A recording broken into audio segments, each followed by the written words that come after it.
Buenos dias, everybody. I am so excited. Buenos dias. My name is Kessie Charles Guzman, and I'm the Executive Director, of the Mayor's Office of Climate and Environmental Justice. I am thrilled to be here today, just a few days before Earth Day, because my office gets stuff done, and it gets it done early. I want to thank my team, which has worked tirelessly and around the clock to create, refine, and rewrite the initiatives in this plan. Thank you for your grace and your skill and your expertise. I am so proud to work with each of you every day to address the urgent climate issues that our beloved city faces. I'm also happy to be here on the roof of the Frank Macchiariola's Educational Complex, which is the largest New York City school solar photovoltaic project. And I do love to do events at our public schools. These are the places where we can best show you this mayor's commitment to our environment, our health, and our communities. And also the places where the next generation of New Yorkers will now learn about climate issues and where we will launch green job training programs.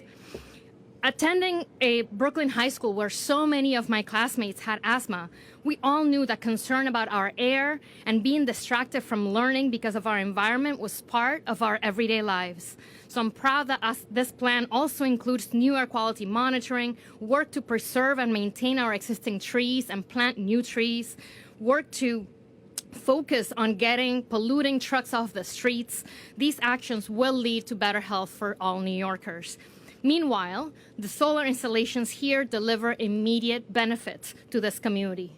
Lower operating costs for the school, better air quality for those inside and nearby, and less carbon to warm our planet. By next month, our public schools expect to have 76 completed solar installations that produce about 80% of the city's total megawatts from solar. That's getting stuff done. Now, the students at this school and residents in Sheepshead Nostrand houses may have inhalers like my classmates did. But now, thanks to these panels, they are also learning in a healthier building and are being exposed to green renewable energy, not in a far-off future, but today. My team developed this plan in collaboration with many stakeholders. Thank you. A climate cabinet consisting of the commissioners of 22 city agencies, brilliant, dedicated staff across 35 agencies and offices, an advisory board of 29 New York leaders appointed by the mayor, as well as the New York City Council Speaker, Adrian Adams, and the chair of the City Council Committee on Environmental Protection, Jim Gennaro, who's here for us, glad to have us here today. Thank you all for your labor these past months. We also heard from 240 representatives from sectors like labor, transportation, energy, housing, parks, finance, education, and infrastructure. And importantly, we heard from everyday New Yorkers through NYC Speaks. So thank you, First Deputy Mayor Sheena Wright, for your unwavering commitment to hear directly from our neighbors as we develop policy in New York City. And last but not least, the man who truly understands the role that quality of life, health, and justice plays and must play in climate work. Please welcome Mayor Eric Adams. Good job. And, in my level of brevity, I think it's important to hear from the people who really made this happen. It's not really about hearing from me. My job is to be the conduit to listening to these ideas and making sure we actually implement and execute. That is at the heart of what we are attempting to do here. And, sometimes you go to a construction site, when they start a project and you look and watch across the site, all of these different pieces all over the place and say, how do you watch this manifest itself and turn into an actual building, turn into an actual finished product? And that is how it feels sometimes when we have a conversation about our initiative in dealing with improving our environment. I say we have two mothers. One gave birth to us, the other sustained us. And we have been loving to the mother that gave birth to us, but we have been abusive to the mother that sustains us. And it is time for us to refocus our attention on that level of love and nurturing that Mother Earth needs. And we can't be dishonest about our pursuit. We have to be consistent. If it's about tackling climate change, we have to lean into our discomforts as well as our comforts. It's comfortable to talk about building emissions. All of us enjoy that. It's comfortable to talk about vehicles and using electric vehicles. That is confident. But it's a discomfort when we talk about those other sources, food being one of them. 22% of the issues comes from vehicles, 20% come from how we process food. That's why we announced this weekend our real, for the first time, acknowledgement with our partners in London of how we need to examine how do we use our purchasing power and how do we give use foods in our system. But today is extremely significant. And imagine as these pieces start to come together. You heard me oftentimes use the analogy of many rivers feed the sea of something, and that's the same here. There are many rivers that we don't need to dam, but we need to allow to flow to address the climate issue we're facing. One of them is what we're seeing here. This beautiful exhibit, and all those who are responsible for making it happen, we just really need to commend them for their vision and their ability to execute a plan. And what we must learn to do often is to get out of our own way. If you have a plan like this, we don't need SEA, we don't need others telling us it can't be done. We need to figure out how do we get it done. Get stuff done does not mean being philosophical and theoretical on finding reasons why we must do old things the old way. It must mean we have to go where people were not there before. That's what this is about. This is the largest project.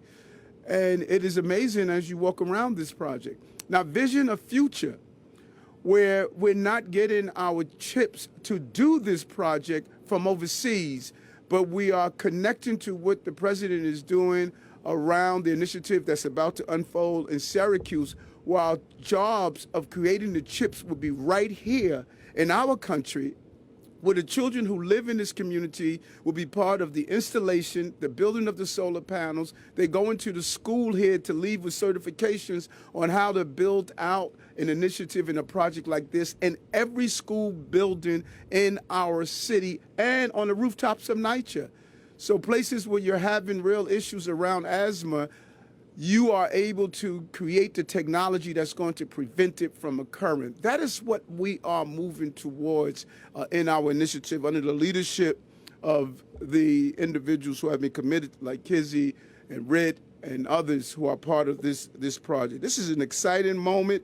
It goes from visualizing to actualizing. It goes into the place of making sure we can not only talk about get stuff done, but get sustainability done. And I think that was your quote, wasn't it? So to all our partners, we are happy to be here today with this amazing project, and the team will go into the details of this. And we're not going to forget those administrations that came before ours. Hats off to Mayor Bloomberg, former Mayor Bloomberg, who had a real vision and put us on this course from building the countless number of trees, to watching the investment, and then to Mayor de Blasio for not abandoning the pursuit, but staying on course with the pursuit. Former administrations and this administration continuing, and hopefully the administrations to come, we will not dismantle our plan to move forward, but to continue to do that. Our city has already taken major steps to become a sustainable, resilient, and equitable city. And that's been inclusive throughout this entire city. Breaking ground on the Lower East Side Resiliency Project. That was a continuation of previous administrations. Passing Local Law 97, a continuation of previous administrations. And installing solar panels on rooftops on city buildings like the high school right here in Sheepshead Bay. And today we are powering up this amazing solar energy system for the first time ever. You have to be excited about what we are accomplishing. This solar rooftop installation is the largest in our city that has been built to date, over 700 kilowatts. And it will produce power to supply 60% of the school's total annual electricity needs. 60%. So while children are preparing for the future, they'll be doing it with power from the renewable energy sources of the future. And so giving a shout out to the students who are here, who are part of this initiative. Thank you for participating in this awesome task. We also want the students to know we are taking our climate plan to the next level with our new Plan NYC, getting sustainability done. This is the GSD Plan NYC, a comprehensive citywide strategy to increase resiliency and protecting our infrastructure and save lives. And one rooted in practical, actionable steps that will help all New Yorkers. Plan GSD is about making sure our seniors can afford an air conditioner and the monthly utility bills that are attached to it. We often look around the heating costs, but we ignore the fact of the number of people who die due to heat-related issues each year. We are including that in this plan. It's about making sure all New Yorkers have opportunity to drive an electric vehicle. What's the purpose of having an electric vehicle if you can't find an electric battery charging location? Everyone must be able to do it. It can't be just for the affluent. It must be for every New Yorker to participate in it. It's about equity and environmental justice, reducing air pollution and preventing flooding no matter where you live. We've seen what climate chaos can do to our city. We've all lived through it, from Hurricane Sandy to Tropical Storm Ida. We know that lives are at stake. We lost fellow New Yorkers, our brothers and sisters, due to a storm. They died while in their basement apartments, and many were fearful because of potential drowning because of the heavy rainfall. This new plan, GSD, will jumpstart the era of transformative change and economic growth. We're going to reshape our relationship with energy, how we generate it, how we use it, how we store it, and how we pay for it.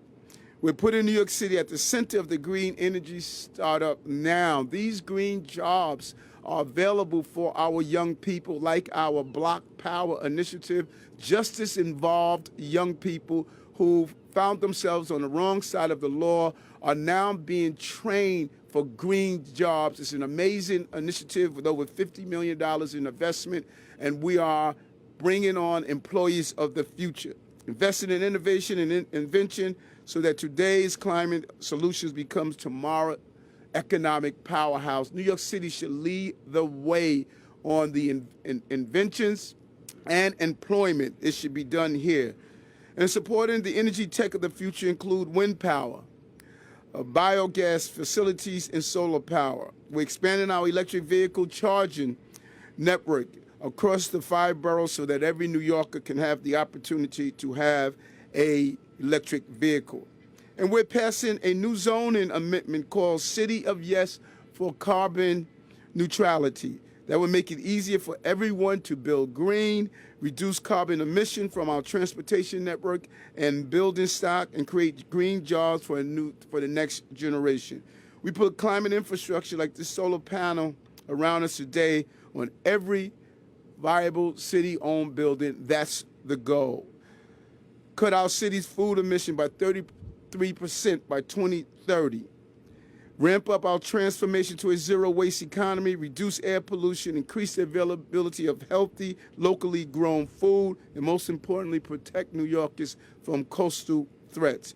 All of these items are exciting, but if we only continue to allow them to be a vision, visionaries implement, and we have a team of people behind us that clearly understand, match with the vision, and can't stay in just a plan. It must be executed and impact the lives of people every day. We could do it in a practical way.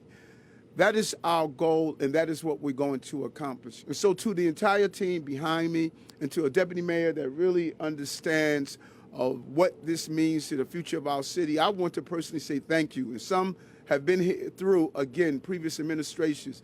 You have been steadfast, you have been focused, you have been disciplined, and you watch this roof that was sitting here draining the energy from the sun now become an actual tool that's used to put energy in our classrooms and energy in our students' to be proud to say they were part of a project of this making and undertaking. Thank you very much. Thank you so much, Mayor Adams. You know, we heard in our engagement that New York City needs to invest in decarbonizing our economy and inspire the private sector by leading by example. So I'm pleased to introduce our next speaker, who cares deeply about that, as she leads the city's operating agencies to deliver climate work and open new pathways for a green economy. Please welcome Deputy Mayor of Operations, Meera Joshi.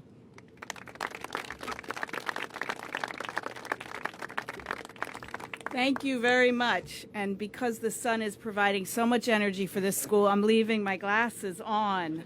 I'm Meera Joshi, and I have the honor of being the Deputy Mayor for Operations, and I'm excited to be here this morning. I oversee the agencies that keep our city running and moving, and really critical, these are the agencies that can make a huge impact in lowering emissions when they make changes to their operations.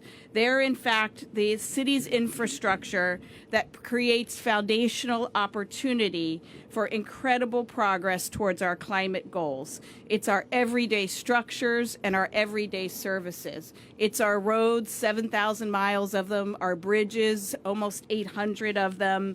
It's the billion gallons of water we drink and the over 1 billion gallons of water we flush every day.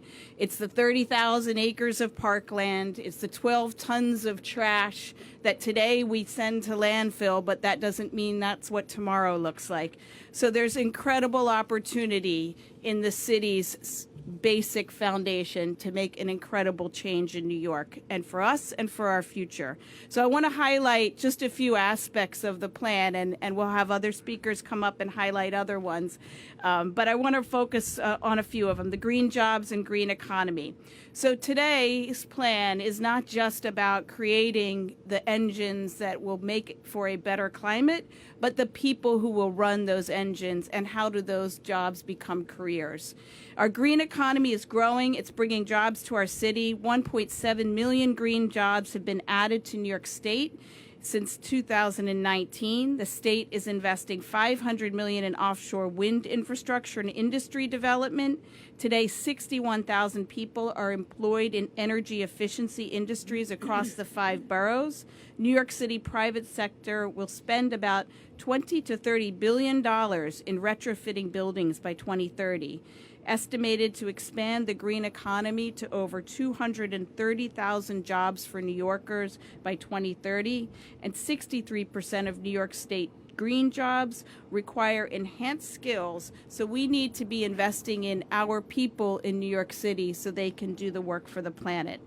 We'll foster future climate leaders. Today we're gathered on one of the largest solar installations at a New York City school. New York City is building cleaner and greener schools of the future. All new schools built in New York City will be built electric. And we've allocated billions of dollars to accelerate electrification of our existing schools. Students will be able to breathe cleaner air as they learn about climate change and as well as life skills that lead to jobs and lead to careers. Through our solar career and technical education program, it's active today in 14 high schools citywide, and it integrates the concepts of clean energy and solar installation industry with courses on construction, engineering, and electrical trades. We'll be doubling on our commitment to integrate climate education for all grade levels, although the amount of times kids walk out of school for a climate action day, I'm not sure. I think they know a lot about it. Maybe we need to teach them something different, though.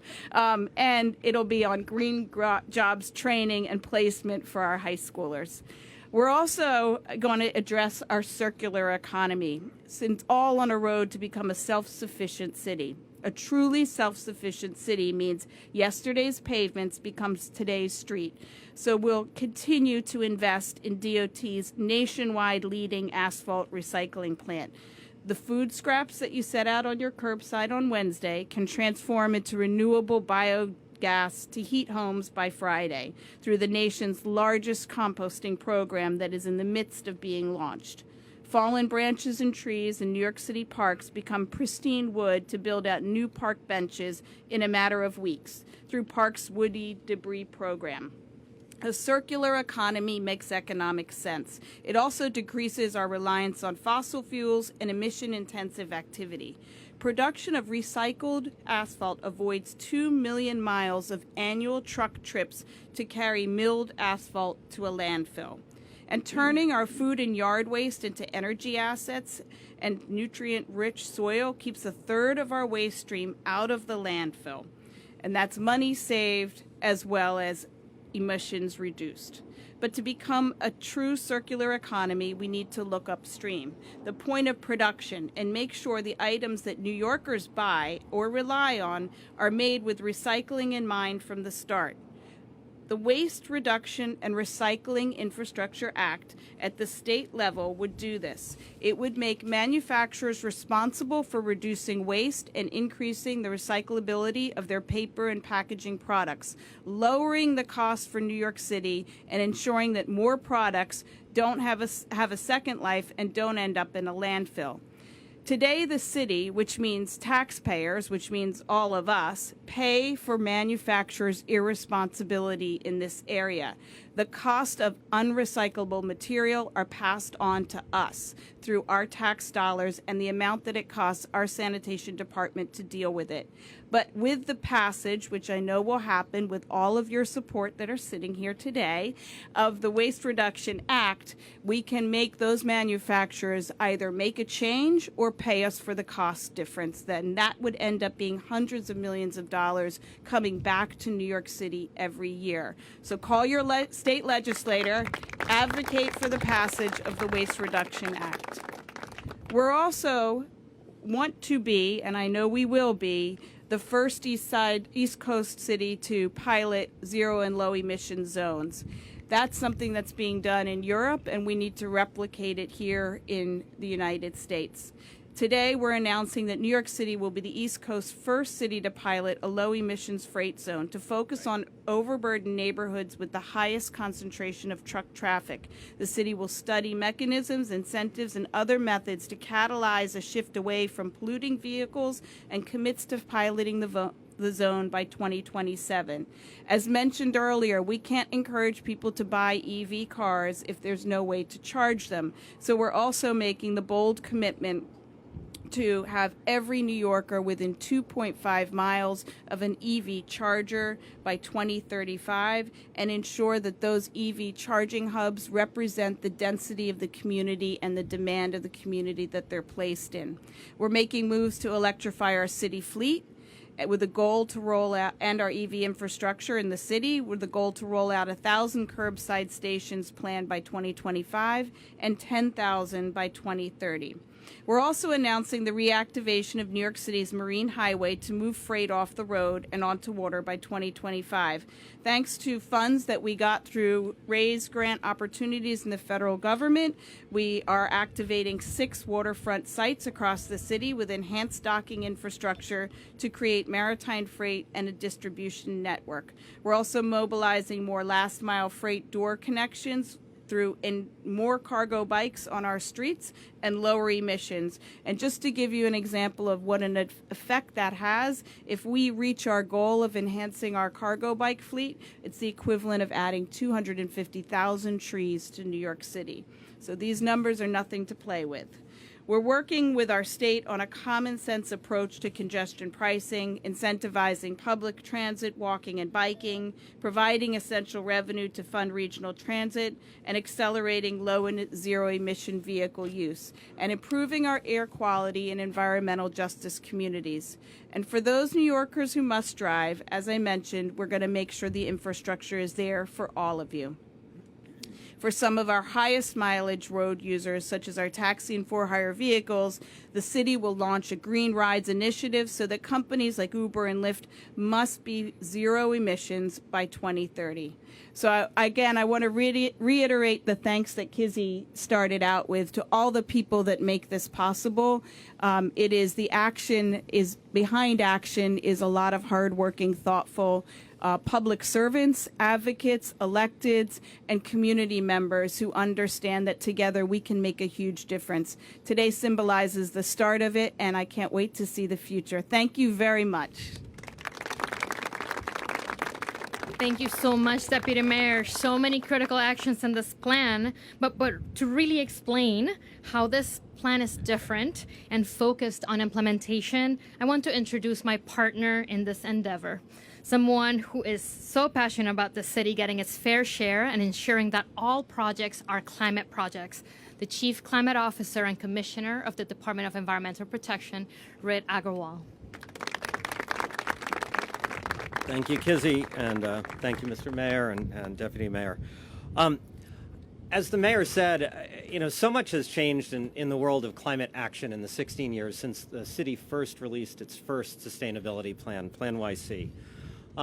Then the city was creating the idea, putting forward the idea that a place like New York City should take climate seriously and could take climate seriously, and that good climate action could improve our quality of life. Today, we're far beyond that. Climate change is a reality that we don't have to read about in scientific reports. We read about it in weather reports on a daily basis. And so, as the mayor said, and as the deputy mayor said, this plan focuses on implementation. What do we need to do to move forward on ideas like the ones the deputy mayor outlined, some of which other cities have done, some of which we've been working on here in New York for a long time? I'll give a couple of examples of how this plan does that. First, we are creating or improving the institutions that we need to get the job done. So this plan includes the creation, which I am grateful to Controller Brad Lander for his leadership on, the idea of a new entity called Public Solar that will help low-income, particularly low-income, but in fact a wide range of New York homeowners more effectively electrify and put solar on their roofs. One of our biggest opportunities in this city is not just the big roofs like this one, but the 700,000 single-family homes we have, and we've got to get those electrified. We've got to get those solarized. There's so much money on the table from Washington particularly that we need to fill the gap and help those New Yorkers access those opportunities. We're going to be standing up a buyout program. New York City has not done this yet, but we have to create an institution that will actually make it possible for New York City to provide an alternative for homeowners where we, the city, cannot effectively protect them from flooding, and make it possible so that we can channel, again, the amazing amounts of federal and state money that are available to procure some of that land and turn it into other protected uses. Thank you. We've worked on coastal resilience in New York City for the 11 years since Hurricane Sandy, but the time has really come to institutionalize that. We do not yet have a single city agency with the regulatory and capital construction capability that it will take to drive the decades of coastal resilience work that New York City will need to do to protect itself. And so this plan includes the announcement that my agency, the Department of Environmental Protection, will be creating a new Bureau of Coastal Resilience. Thank you. If anyone's interested, I'm assured that the job description for the new Deputy Commissioner role was posted right an hour or so ago. So please send your applications. We're a great place to work. But we've got a lot of work to do, and we will have more announcements over the coming weeks and months about how we envision that effort to evolve. And building on what the mayor said and what we announced on Monday, with this new carbon emissions inventory that's so important to this plan, that drives our focus, because if we understand where our emissions come from, we can prioritize our actions. And the new inventory that's in this plan, as the mayor points out, for the first time takes into account the emissions related to the food that we import, the goods, the clothing, the textiles, all the other things that come from out of the city, that we as New Yorkers have a lot of influence over. And so, as the mayor said, we're not only going to be thinking about the food we eat, but also where our food comes from, and hope to work with farmers in the watershed on their transition to more sustainable farming. We also, if we're going to implement, we have to get the funding right. And there are two really important components to that. One is getting all of the dollars that are out there. As Kizzy pointed out, I'm particularly passionate about making sure that New York City gets its fair share. We have applied over the course of just the first year of this administration for more than $1.5 billion in federal funding that's available. Some of that comes directly from the federal government. Some of it comes through the state. Unfortunately, sometimes state rules restrict New York City unfairly from getting what we deserve on the merits and what our share of the state's population and disadvantaged communities deserve. This plan includes a number of areas where we are going to push as hard as we can to make sure that the wonderful opportunities in the Bipartisan Infrastructure Law and the Inflation Reduction Act and the New York State Environmental Bond Act all serve New York City as well as New Yorkers deserve them to. Thank you. We will also, and this is explained further in this plan, but Mayor Adams announced it in his State of the City speech back in January, we are going to start implementing through the Office of Management and Budget a new approach towards getting the money right, which is called climate budgeting. This is about as wonky as it gets. But anybody who understands city government understands that the budget shapes so much. And there is that old line about, show me your budget and I'll show you your values. Well, this administration is committed to ensuring that over the next 2 years, we ensure that every aspect of the city's budget takes climate into account.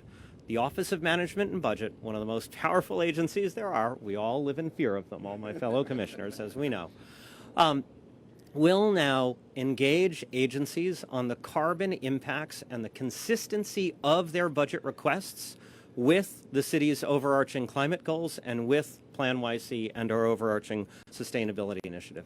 This is massive because over time, this will ensure that the $100 billion that we spend every year in the operating budget and the $100+ billion in our capital plan go towards the right climate goals. We also have to get the rules right. And as the mayor and deputy mayor mentioned, we're working under the leadership of City Planning Chair Dan Garodnick on zero carbon zoning, which is a comprehensive effort to ensure that the city's zoning rules encourage all the kinds of things that building owners, both existing buildings and new construction, need to do to capture all the opportunities to green and make resilient their buildings. We're going to improve the laws related to idling. One of the things my agency oversees, which we have a chronic problem with trucks that idle around the city. We're looking in this plan to work with the City Council to increase those fines and to streamline the way we enforce that, and to work with the private sector, as the Deputy Mayor pointed out, on transitioning those fleets to electric power so they don't ever have to idle again. And as the Mayor pointed out, we continue our emphasis on implementing Local Law 97, which is one of the most important initiatives, not only for this city, but for the entire country and around the world. The world is looking to New York City to get the implementation of Local Law 97 right. And we are committed to enforcing that law, to writing those rules right, but also to ensuring that we are working with building owners, both big owners and small owners, middle-class co-ops in Queens and skyscrapers, to make sure that we achieve the promise of Local Law 97, which was not just about sticks, it was not just about fines, but it was about achieving climate mobilization. That is a great opportunity, not only for the impact on climate, but, as the Deputy Mayor pointed out, for the great green jobs that it will create. And above all else, throughout this plan, as you read it online, because that's the greener option than printing out a copy, but as you read it online, you will see throughout this plan examples where New York City is and is committing to lead by example in our city operations. When it comes to our city's fleet, when it comes to city-owned buildings like this one, when it comes to the way we do business, we are going to demonstrate that we are putting our money where our mouths are, that we are living our values. And I want to thank, again, actually, as the mayor said, Kizzy for her great leadership, the team at MOCEJ, for Mira and her team, who's been a great leader, my fellow commissioners, our partner at the City Council, Jim Gennaro, and the controller, and above all else, the leadership of Mayor Adams. Thank you. Thank you. Thank you so much, Red. We are so painfully aware that clean energy projects are critical to our survival. And this is why we are putting our money where our mouth is. So I'd like to introduce our partner, someone who cares deeply about the climate crisis, to talk to us about why these projects are really just so important. Welcome, Controller Brad Lander. Yeah, here with you. Thank you so much, Kizzy. What a beautiful day and a beautiful setting this is. Mayor, it's wonderful to be with you and your team, with Deputy Mayor Zoshi and Chief Climate Officer Agarwal. Great to be out here with the students as well. Kayla and Vanessa, thank you for welcoming us to your school and this amazing rooftop. Let's hear it for them. This is why we're doing it, folks. The generation that is coming depends on what we're doing today. Look, the era of the climate crisis isn't just coming, it's already here. We have seen in Superstorm Sandy and Hurricane Ida what it looks like to lose New Yorkers' lives to the climate crisis. And those events have cost us already billions of dollars. You only had to look at Fort Lauderdale last week to know more storms like that are coming. And you only had to be outside in 90-degree weather in April in New York City last week to understand that we will face extreme heat events like they had last year in Europe and in the Northwest, and that the work that the mayor talked about to make sure that our communities are prepared to survive will determine whether New Yorkers live or die in the days, months, and years ahead. And that's why it is so critical that we take the collective actions necessary to reduce our emissions to zero, to make our communities resilient to rising seas and temperatures, and to build an economy and the good green jobs and the access to them in all of our communities that will make it possible for New York City and all New Yorkers to thrive in the era of the climate crisis. On emissions from energy, which is what I want to focus on, I want to talk about the bad news and the good news. The bad news is this: as of today, 89% of the electricity that New Yorkers use comes from burning fossil fuels. And that's actually worse than it was a year ago today as a result of the closure of Indian Point. 89% of our electricity from burning fossil fuels. But here's the good news. We have the resources necessary to convert to an entirely clean and renewable energy future. You can feel the wind up here, and we're not far from the offshore wind that is going to power a lot of it. And boy, you can see that all we got to do is point pieces of glass at the sun, and we can power the clean energy future that New York needs. That's why it's thrilling to be here on this rooftop with the largest rooftop array on a public school in New York City. But most of our buildings are not public schools. Most of our buildings are residential, and the vast majority of them, 700,000 of them, as Rich said, are 1 to 4 family homes. So if we are actually going to scale up the abundant energy available on New York's rooftops, then we need a solution that makes it possible for homeowners to install solar on their homes. I went through this myself a few years ago and am delighted with the rooftop solar array that's on my house, but I have to tell you, the expense and the headaches, we will not scale up at the level needed with the system we currently have. And that's why I am so delighted that the mayor has included in this plan that we'll be partnering on Public Solar NYC, a model that my office has proposed, in which we will use the resources for a pilot round that Rich spoke about that come from Washington. The Biden administration has created the opportunity through the Inflation Reduction Act, and we plan to apply to its greenhouse gas reduction fund for the resources to make it possible for 3,000 homeowners to install rooftop solar, in many cases at no cost whatsoever to them, because the city will come and do it. And that will make it possible for low and moderate income homeowners to get rooftop solar.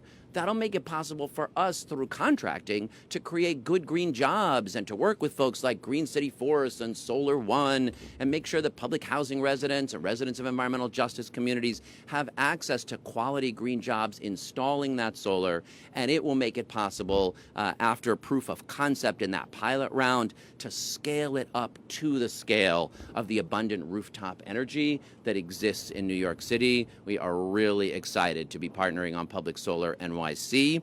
There's so many other things in this plan that I'm excited about. You know, as chief financial officer and at least a competitor for chief municipal nerd, climate budgeting obviously is very appealing to me, and we're grateful to see the climate budgeting in there.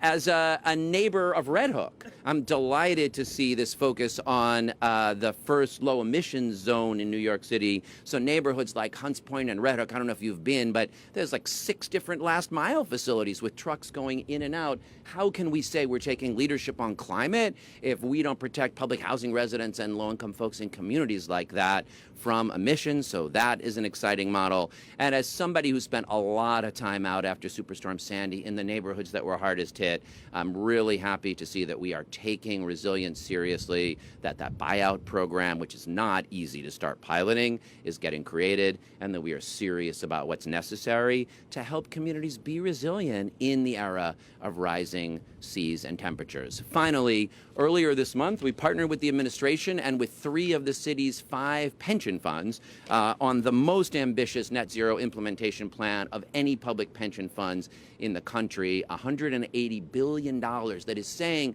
to our asset managers like BlackRock, that is saying to our banks like Chase and Citibank and Wells Fargo, that's saying to our portfolio companies, whether they're utilities or manufacturers or real estate owners, we need together to get to net zero. And that plan to decarbonize the investments in the global economy, and this plan to take ambitious steps towards sustainability in every way, have the possibility to position New York City as the leader we must be to make sure that all New Yorkers can survive and thrive in the era of the climate crisis. Mr. Mayor, thank you to you and your team for all the good work today.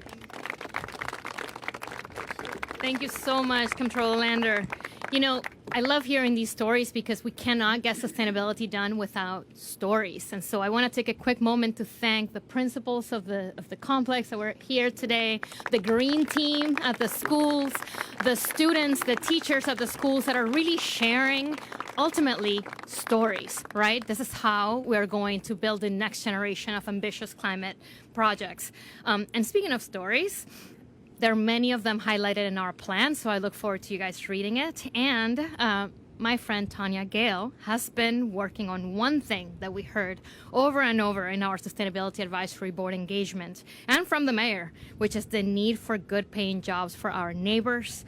She is the executive director of Green City Force, which trains young people from low-income housing communities to participate in a green economy. And she's a storyteller. She's a visionary leader, an instigator, a true climate activist.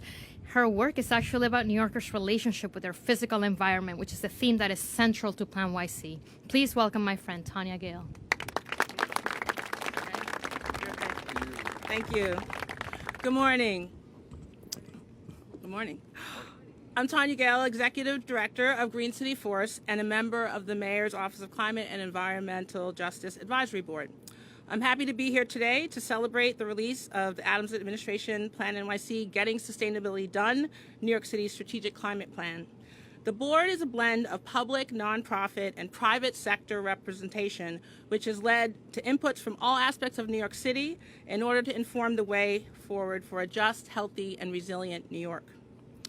Green City Force has been focused on leveraging the talent, insights, and lived experience of public housing and low-income New Yorkers since 2009.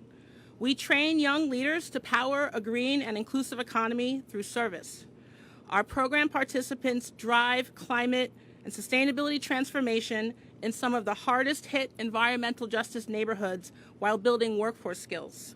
We work in public housing developments and focus on green service for food, water, waste, energy behavior change, and neighborhood transformation strategically with local, city, state, national, and global goals for climate and equity.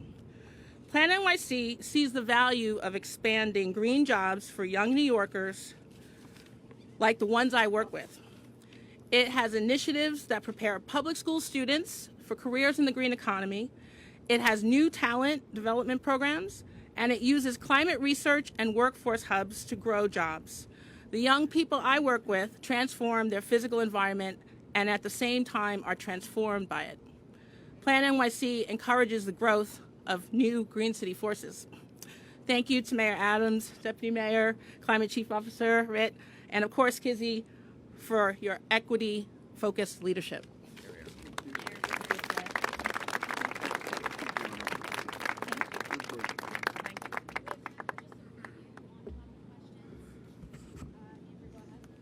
Andrew.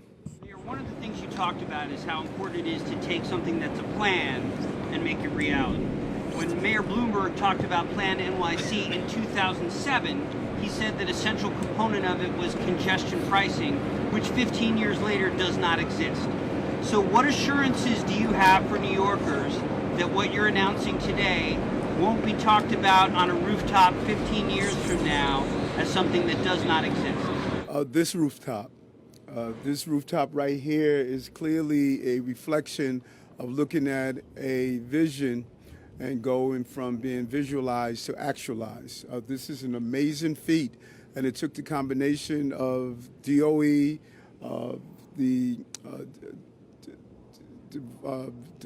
environment protection, visionaries coming together, our nonprofits. And so I think that when you see a job like this, it materializes. And really, I cannot say enough about Mayor Bloomberg's desire to say, let's put us on a course and a pathway. And you start with that blueprint, and then you learn from it. The previous administration under Mayor de Blasio, they learned a lot of things. We're learning from it. The next administration is going to learn from it. This is a long-term process. And even when we look at congestion pricing, it started when I was in the state Senate. We have to take into account what Congressman Torres was stating, that this could impact negatively boroughs like the Bronx. And so we factored that in when we started to advocate for let's get it done, let's land the plane, but we can't land the plane with totally ignoring some of those concerns. So these major shifts in policies like congestion pricing got to be done right. But there are things we can do now, like this solar job and some of the plans that are being rolled out now, that we can implement now. They are low-hanging fruit before we get to the top of the tree to accomplish what we want to accomplish. Yes. Yeah, hold on. I'd also just like to point out, frankly, speaking on behalf of the 2007 plan, congestion pricing is basically the only thing that didn't happen, right? And you know, whether you look at the green building rules that were enacted first under Mayor Bloomberg and then Local Law 97, that's a continuing evolution. That's taken place. That's creating value. As the mayor pointed out, the solar evolution, significant changes in the city's fleet. You look at what's happened in our taxi fleet, which is still more than half hybrid, despite the fact that we couldn't pass the rule according to the Supreme Court. Whenever the city commits to doing it, we get that stuff done. Right. Thank you. I'm curious if you can speak of how you'll ensure that these initiatives get done and get done efficiently, given staffing vacancies and budget cuts at the city level. Well, listen, we are dealing with real challenges around our budget, and you know, we can't underestimate what's fueling it. That's often being missed. Here you have an administration that successfully navigated us out of COVID, navigated us out of the downturn in Wall Street. You remove $4.2 billion from the asylum seeker issue. You have an administration that has successfully stabilized the city. And I think people underestimate the fact that those who analyze how you budget raised our bond rating. They saw how this administration is running the city, and they stated, we have confidence in this administration, and they raised our bond rating to a AA. And so with these challenges, we must say to ourselves, what can we do with the manpower and women power that we have? How do we set real goals in place that we could accomplish even with the restraints that are in front of us? So the goal in running a city of this level of complexity is not do things because of, but in spite of. So in spite of the fact that we had to do PEGs, in spite of the fact that we are inundated with a national financial crisis, in spite of all of that, we're still focused on executing these plans that we think are important, and we're going to do that. We make that over and over again. We are going to accomplish what we laid out that are obtainable. And we have factored in all those things that you are stating about the economic challenges, the manpower challenge. That's a national, matter of fact, it's not a national problem. That's a global problem. Factoring all that in, we still have to move this city and country forward. And we're going to do that, and we're confident we are. Local Law 97, that's probably one of the biggest challenges. I know this has been asked before, but there's so many pre-war buildings need so much help, and not all of them are, Park Avenue and Fifth Avenue buildings. I mean, how are you going to address that? There are people who are middle class who can't afford more, building charges to make this happen. How are you going to address that? So first of all, as I pointed out, a lot of what we are doing is the continuing implementation of Local Law 97. Some of it, as you point out, is around mandates. It is requiring building owners, whether they are middle-income homeowners or big developers, to take seriously their responsibility to reduce their carbon emissions. Owning property means you have responsibilities. At the same time, and what this plan is very clear about in signaling our intention, and we'll have a lot more to say over the coming weeks, in fact, from the Department of Buildings, is we are going to be writing these rules in a way that understands that it will take a broad mobilization, that these things do not happen immediately. And I will point out, for the vast majority of buildings that are covered, they do not actually have to worry about fines or even do work until 2030. So what we are going to be prioritizing is how do we work with that large number of buildings to focus on the mobilization that is necessary for 2030. Number one, we already have the New York City Accelerator, and we will have more to say about how that will expand. That is an effort by the city. It's a help desk, basically, where building owners and managers can reach out to the city, provide a basic amount of information, and they get back counseling on what kinds of strategies would make sense for them, what kinds of funding is available to them from the city, state, and federal level, as well as from the utilities, because Con Ed and National Grid play a big role in this.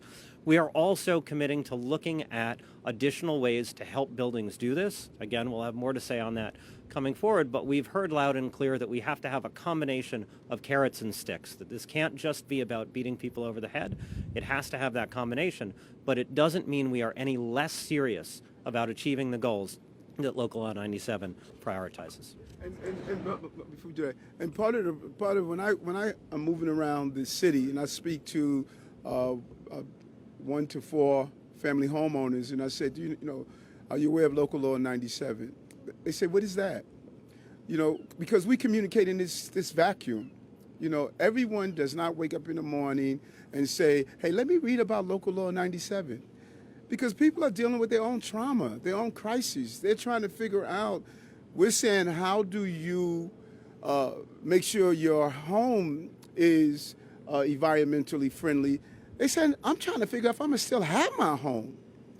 And so what we must do as an administration is not to talk over people, but to make it easy for them to understand what resources are available, what you're required to do, and how this impacts you every day. And I think that has been a failure. We sometimes believe that everyone is speaking the same language that we are speaking because we are in government, or we're covering government, or we are coming up with grand ideas. We must communicate with New Yorkers in a user-friendly way. And that is what this administration is going to do, make this information accessible, as we're doing in so many other ways, such as what we're doing with child care. New Yorkers are overwhelmed. They're overwhelmed. And so it's easy to sit in the chambers, the sterilized environments of our congressional chambers, our state chambers, our city council chambers, of City Hall, and come up with all of these grand ideas that we're not communicating to everyday New Yorker. I'm a working class mayor, and I need to communicate to people in a working class way. I'm still figuring out Local Law 97, and I'm the mayor.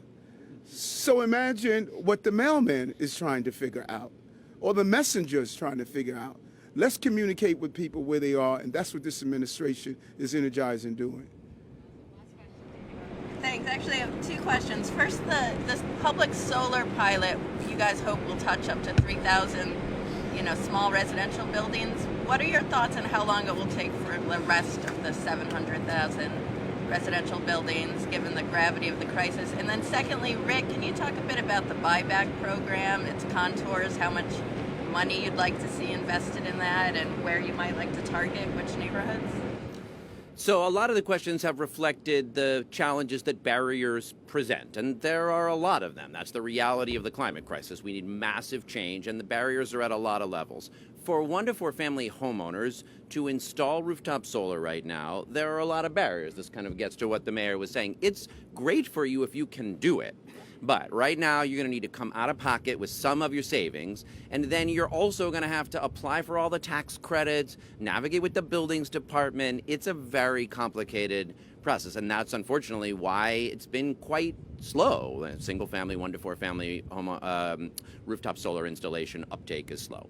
So the question we asked is, what would it look like to really accelerate it? And the model we have here is, if we could use public resources and say to that 1 to 4 family homeowner, especially a low and moderate income homeowner, the city will come essentially and work with partners to get the solar installed. And you don't have to come out of pocket, and you don't have to be the one to navigate all the bureaucratic hurdles. And then we'll share the energy benefits with you. You can think of it as like paying a lease for the roof. So the homeowner starts to benefit from the energy credits, from the energy, without having to come out of pocket financially and like be a mini developer.